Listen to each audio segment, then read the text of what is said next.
Bonjour et bienvenue sur mon site web We Thought They Were White. Je m'appelle Dontel Jackson et comme beaucoup d'Afro-Américains,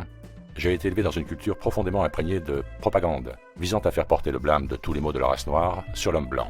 Ce n'est que lorsque j'ai commencé à me pencher sur l'histoire réelle des Noirs, des Blancs et des autres races en Amérique, que j'ai réalisé que beaucoup, sinon la plupart, du ressentiment que les Afro-Américains nourrissent à l'égard de notre longue histoire d'abus et d'exploitation a été intentionnellement mal orienté par ceux qui en sont les principaux responsables pour rejeter le blâme sur la race blanche qu'ils considèrent comme leurs ennemis.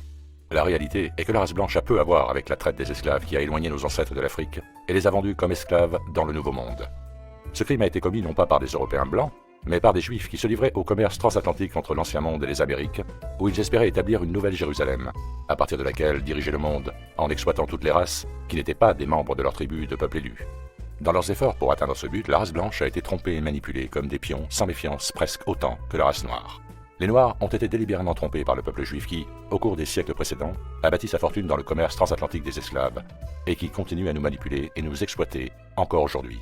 Comme la plupart des Noirs ne font aucune distinction entre les Juifs et les Blancs, il est facile pour les Juifs d'échapper à la justice et de se soustraire à la responsabilité des torts qu'ils ont infligés à notre peuple pendant des siècles, en convaincant les Noirs que c'est l'homme blanc qui l'a fait. Dans la plupart des cas, la grande majorité de la race blanche n'a rien à voir avec l'esclavage ou d'autres crimes qui ont été commis contre notre peuple. Les Blancs ont été et continuent d'être exploités et manipulés par les Juifs, tout comme les Noirs, et leur race est encore plus détestée par les Juifs, où les Noirs sont tout simplement ignorés par ceux-ci avec indifférence comme le sont les autres races. Nous sommes tout simplement des pions pour les Juifs, qui n'ont d'autre utilité, pour nous, que d'être une source de profit, pour eux, et une arme qui peut être utilisée pour aider à détruire les Blancs, qu'ils considèrent comme leurs ennemis jurés, en nous encourageant à nous reproduire avec eux jusqu'à ce qu'il n'y ait plus de Blancs. J'aimerais inviter tous mes frères et sœurs noirs à se joindre à moi pour démêler les mensonges, les tromperies et les demi-vérités qui nous ont été imposées en tant que race et pour explorer la véritable histoire de ce qui nous a été fait en tant que peuple par ceux qui étaient plus qu'heureux de nous encourager à penser que ces torts ont été commis contre nous par les Blancs alors qu'en réalité ces crimes ont été perpétrés par les Juifs. N'hésitez pas à partager les informations que j'ai présentées sur ce site avec le plus grand nombre possible de vos amis, parents et associés afin que nous puissions, en tant que peuple, acquérir une plus grande liberté grâce à la connaissance de la vérité qui est la seule chose qui puisse nous libérer de l'état d'assujettissement, de manipulation et d'exploitation aux mains de ceux qui nous ont trompés et qui continuent de le faire. Éduquons-nous en tant que peuple en partageant cette connaissance de la vérité avec toute notre race afin que nous puissions enfin nous libérer de l'esclavage des mensonges et de la superstition qui ont asservi notre esprit et notre raison. Beaucoup de gens aujourd'hui considèrent les Juifs comme des membres de la race blanche, puisque des siècles d'exil et de mariage avec des Européens ont éclairci leur teint dans une certaine mesure. Mais en réalité, les Juifs sont des membres de la race sémitique qui est originaire du sous-continent arabe, et ils sont d'origine afro-asiatique comme leurs proches cousins les Palestiniens, les Libanais, les Jordaniens, les Saoudiens, les Syriens et d'autres tribus arabes. Race de marchands et de commerçants comme les anciens Phéniciens qui les ont précédés dans leur occupation de Canaan et leur établissement de commerce dans toute la Méditerranée, les Juifs ont voyagé de long en large à la recherche de richesses et d'exotisme. Bien avant que le premier homme blanc ne mette les pieds en Afrique subsaharienne, on sait que les Juifs, vivant à Séna au Yémen, sont venus en Éthiopie dès 500 avant Jésus-Christ, pour chercher de l'or, se marier avec des femmes africaines et devenir les ancêtres de la tribu Lemba, dont les descendants ont contribué à pratiquer le judaïsme et ont ensuite construit le Grand Zimbabwe, une forteresse médiévale en pierre dont la construction a commencé dès le XIe siècle. La Bible éthiopienne est l'un des rares textes écrits, en dehors des manuscrits de la mer Morte, qui comprend le livre d'Enoch, un texte hébreu ancien qui raconte comment un groupe d'anges a désobéi à l'interdiction de se marier avec des femmes mortelles, et comment ils ont engendré une race de géants cannibales qui ont fait des ravages sur Terre, en dévorant à la fois les hommes et les bêtes, qui ont finalement dû être détruits au temps de Noé par le déluge. Le livre d'Enoch révèle aussi que l'ange déchu qui fut puni pour sa part dans ce désastre fut nommé Azazel, et fut emprisonné sous terre pour y rester jusqu'au jour du jugement, où il serait finalement détruit par la mort et la tombe, une légende qui semble être à l'origine de la croyance chrétienne au diable. La Judée, terre dont les Juifs tirent leur nom, était située au Levant, dans ce qui est aujourd'hui l'État d'Israël, sur la côte méditerranéenne qui se trouve au-delà de la Jordanie, le long de la frontière occidentale de l'Arabie, à la frontière de l'Égypte, dans le nord-est de l'Afrique. Les Juifs y ont vécu pendant près de 1000 ans, jusqu'à ce qu'ils soient finalement expulsés et poussés à l'exil par les Romains, contre le règne desquels le peuple juif s'est rebellé à plusieurs reprises. En conséquence de ces rébellions, l'Empire romain écrasa les soulèvements juifs, détruisant leur site le plus sacré, le temple de Jérusalem, en 70 après Jésus-Christ, et chassant les Juifs de Judée, les envoyant errer dans d'autres parties de l'Empire romain. Une fois que les Juifs furent été chassés de Jérusalem, ils ont rapidement rétabli leurs anciennes relations commerciales et se sont établis comme marchands et négociants, opérant dans tout l'Empire romain et à l'étranger, continuant à pratiquer leur religion d'origine, le judaïsme, et refusant de s'assimiler dans les sociétés où ils se sont installés et dont ils ont profité. Et ils ont également apporté avec eux le culte juif du christianisme, récemment formé, qui s'est rapidement répandu en dehors de la diaspora juive, et a été apporté par de nombreux membres de la classe des esclaves dans l'ancienne société romaine, qui trouvaient la doctrine de l'égalité et de la fraternité du christianisme aussi attrayante que l'avertissement chrétien, condamnant ceux qui cherchaient à accroître leur richesse et leur pouvoir sur les autres. Le christianisme a été introduit en Éthiopie par Frumentius, un chrétien né au Liban qui est devenu le premier évêque d'Aksum et a vu le christianisme devenir la religion d'État de l'Éthiopie en l'an 330 après Jésus-Christ. Partout où les Juifs se sont installés, ils ont rapidement suscité l'animosité de ceux parmi lesquels ils vivaient en raison de leurs pratiques commerciales peu scrupuleuses et de leur usure. Au 1er siècle, le géographe romain Strabo écrit à leur sujet. Ces Juifs ont pénétré dans toutes les villes, et il serait difficile de trouver un seul endroit dans le monde habité qui n'ait pas reçu cette race et où elle ne soit pas devenue maîtresse. L'historien romain du 1er siècle, Tacite, avait également une opinion tout aussi défavorable à leur égard, en disant « Les pratiques des Juifs sont malveillantes et méprisables, et se sont enracinées par leur dégénérescence même. » Déviants des plus dépravés, qui n'avaient aucune utilité pour la religion de leurs prédécesseurs, ils se sont mis à collecter des cotisations et des contributions afin de gonfler le trésor juif. Et d'autres raisons pour leur richesse croissante peuvent être trouvées dans leur loyauté implacable et leur népotisme avide envers leurs compatriotes juifs. Mais ils méprisent le reste du monde d'une haine que l'on réserve à ses ennemis. Ils ne partagent pas le repas des gentils, ni ne se marient avec eux. Bien qu'ils soient ouvertement lascifs en tant que race, les Juifs évitent les relations charnelles avec les femmes étrangères à leur tribu. Parmi les leurs, rien n'est interdit. Ils ont adopté la pratique de la circoncision pour montrer qu'ils sont différents des autres. Ceux qui cherchent à se convertir au judaïsme adoptent les mêmes pratiques. Et la toute première leçon qu'on leur enseigne est de mépriser les dieux, de se débarrasser de tout sentiment de patriotisme et de considérer les parents, les enfants et les frères comme facilement remplaçables. Cependant, les Juifs s'assurent que leur population augmente. Selon le géographe persan du 9e siècle, Ibn Khordadbeh, dans son livre « Des routes et des royaumes », les marchands juifs embarquant des ports du sud de la France transportaient des cargaisons d'esclaves, de brocarts et de fourrures vers les marchands de Constantinople, d'Alexandrie et de Damas. Les plus aventureux traversaient ensuite par caravane le croissant fertile et naviguaient du golfe Persique jusqu'en Inde et en Chine pour revenir avec du musc, de l'aloès, du bois, du camphre, de la cannelle et d'autres produits des pays de l'Est pour les distribuer dans les terres de l'Ouest. Bien avant que le christianisme ne soit introduit en Europe par les fondateurs juifs de la religion, les Juifs d'Israël s'étaient déjà établis dans certaines parties de l'ancien empire romain en tant que marchands, prêteurs, commerçants, acteurs et artistes, voyageant souvent de village en village pour exercer leur métier et accumuler les richesses. Avec l'adoption du christianisme comme religion d'État officielle de l'Empire romain au IVe siècle après Jésus-Christ, les Juifs qui avaient émigré en Europe sont devenus la principale source de financement, car l'Église chrétienne interdisait strictement aux chrétiens de percevoir des intérêts sur les prêts. Mais les Juifs étaient exemptés de cette interdiction et pouvaient librement se livrer à l'usure, accumulant ainsi de vastes fortunes grâce aux intérêts qu'ils percevaient sur l'argent qu'ils prêtaient. Dans de nombreux cas, même les têtes couronnées de la royauté européenne se trouvaient profondément endettées envers les Juifs, en raison de leurs emprunts pour financer leurs fréquentes guerres et le somptueux style de vie de la cour. Cela a conduit les Juifs à acquérir parfois des positions de pouvoir politique et d'influence de haut niveau dans les cours de justice du gouvernement européen. Mais cela a aussi conduit les Juifs à être bannis à plusieurs reprises de presque tous les pays d'Europe par des dirigeants qui se trouvaient trop profondément endettés envers leurs financiers juifs. Après l'expulsion des Juifs d'Espagne en 1492 et du Portugal en 1497, de nombreux Juifs séfarades vivant dans ces pays ont cherché à éviter l'expulsion sous prétexte de se convertir ostensiblement au catholicisme et de se faire connaître sous le nom de conversos ou maranos, tandis que d'autres ont émigré en République néerlandaise. Là, ils se sont appelés gente de linaje, peuple de la lignée juive, ou homens de Nação, l'homme de la nation, nation judéo-portugaise. Les Pays-Bas ont obtenu leur indépendance vis-à-vis de l'Espagne en 1648, à la suite de la guerre de 80 ans, pendant laquelle un nombre considérable de marchands marans s'installèrent à Londres et y formèrent une congrégation secrète, à la tête de laquelle se trouvait Antonio Fernandez Carvajal. Ils firent un grand commerce avec le Levant, les Indes orientales et occidentales, les Canaries et le Brésil, et surtout avec les Pays-Bas, l'Espagne et le Portugal. La Compagnie hollandaise des Indes occidentales, une société dans laquelle un certain nombre de riches actionnaires juifs ont investi, a envoyé 200 juifs pour coloniser le Brésil en 1642.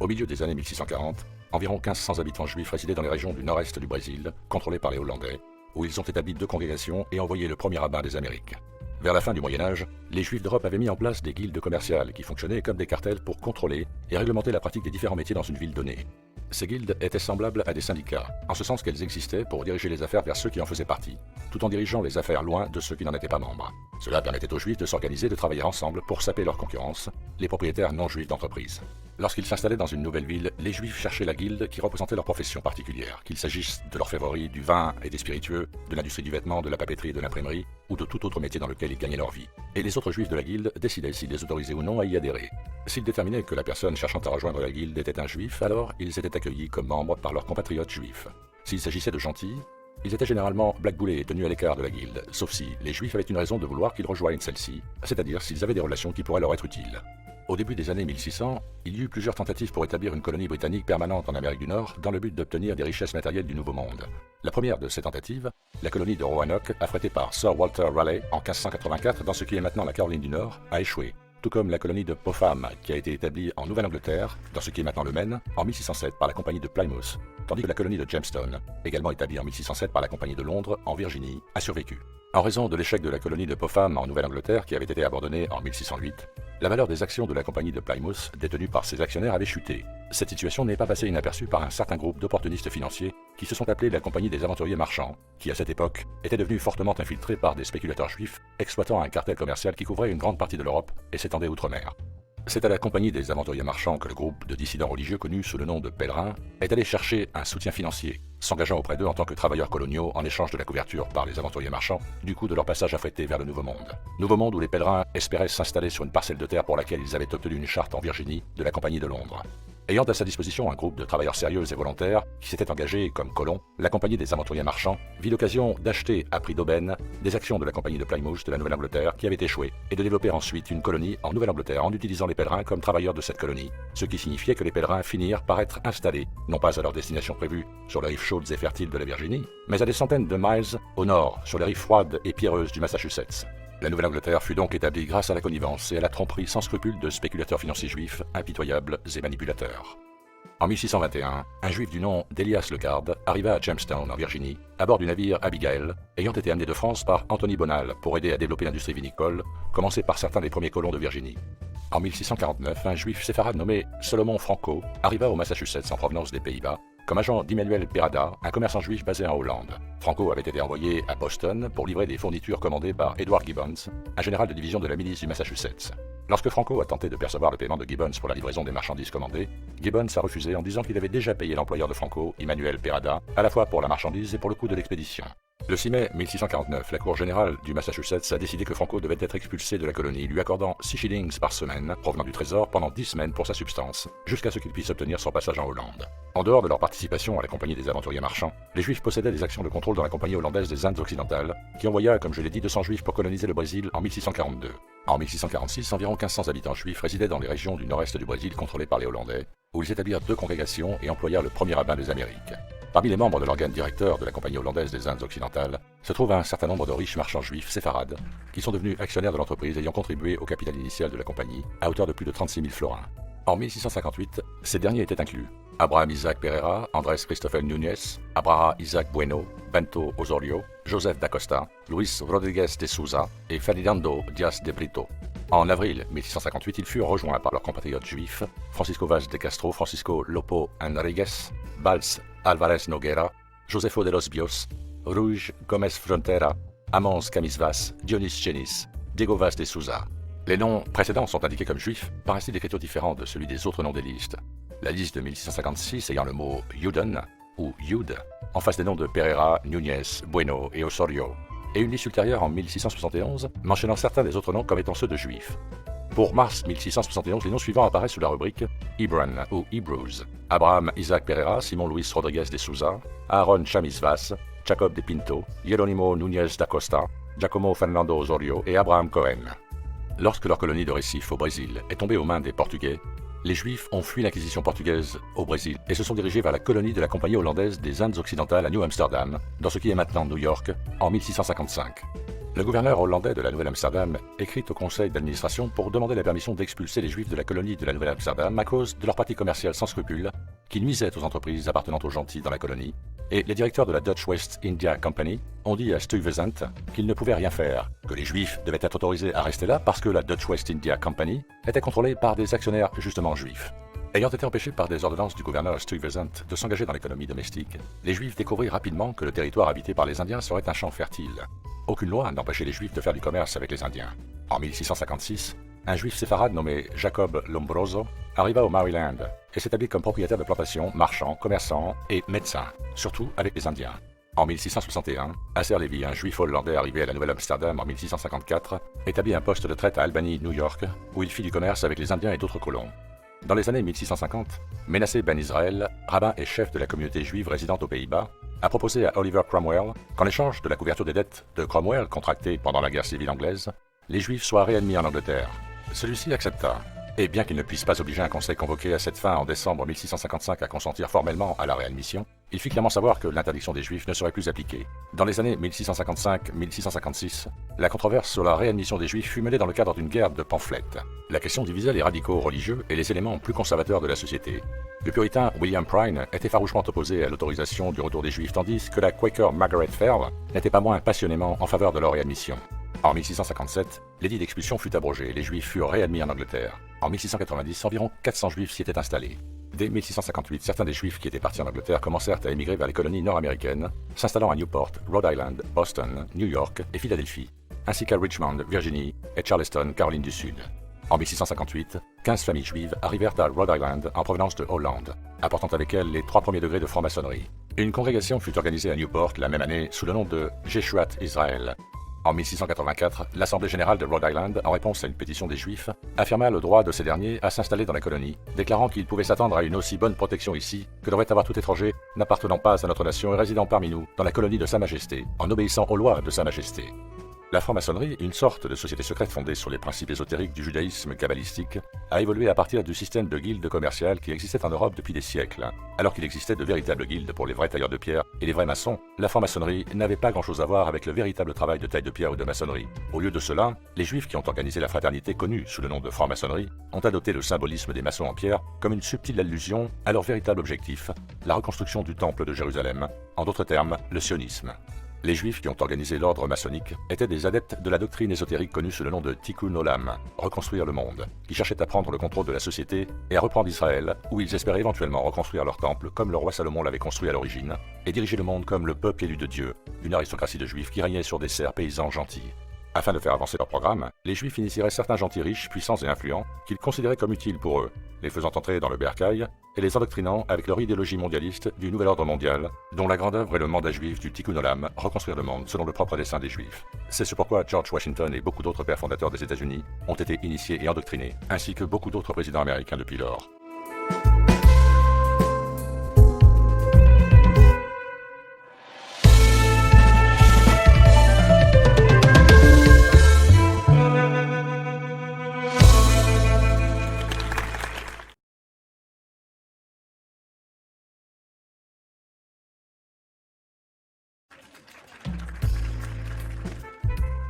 À l'époque de la Révolution américaine, on pouvait trouver plus de 30 familles juives à Newport, Rhode Island. Des familles telles que Lopez, Levy, Rivera, Sexas, Touro, Gomez et Ice. Dans le Nouveau Monde, les Juifs ont continué à exercer des métiers traditionnels, comme marchands et prêteurs d'argent, fabricants et vendeurs de boissons alcoolisées, ainsi qu'à importer et à vendre des esclaves africains aux plantations coloniales, ce qui leur a permis d'amasser de vastes fortunes et de devenir des membres éminents de la société qui exerçaient une influence considérable sur les politiciens et les législateurs. Parmi les premiers marchands juifs américains à établir un commerce continu avec les Indiens, se trouvait Ayman Levy de New York.